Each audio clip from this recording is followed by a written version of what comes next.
வார்த்தை சொல்லப்படுதுன்னா 1 பேதுரு 1:6-7 இப்படியாக சொல்லுகிறது. இதற்கு உள் அர்த்தத்தை நம்ம பார்க்கும்போது இந்த வசனம் என்ன வெளிப்படுத்துகிறது என்றால்,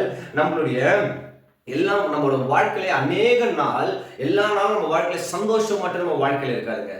நான் சந்தோஷமா இருப்பேன், என் வாழ்க்கையில எப்பயும் சந்தோஷம் மட்டும் தான் இருக்கும், என் வாழ்க்கையில எப்பவுமே ஆனந்த மகிழ்ச்சியா, எனக்கு எந்த ஒரு பாடு, எந்த ஒரு துன்பம், எந்த ஒரு வியாதியும் இல்லாதபடி நான் சந்தோஷமா இருப்பேன்ற ஒரு அங்கீகாரம் தேவன் நம்ம கிட்ட கொடுக்கவில்லை. ஏன்னா நம்ம தேவனை சொல்றாரு, இந்த வசனம் 1 பேதுரு என்ன சொல்ற, பேதுரு அவர்கள் என்ன சொல்றாருன்னா, அப்போஸ்தலன் பேதுரு, நாம் எல்லா நாட்களும் சந்தோஷமா இருக்க மாட்டோம், சில நேரங்களில் துக்கப்பட வேண்டியது அவசியமானதுனால்.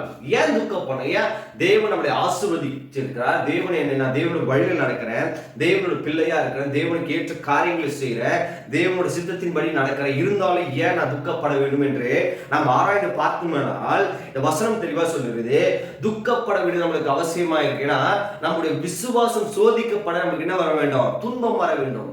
ஆமென்.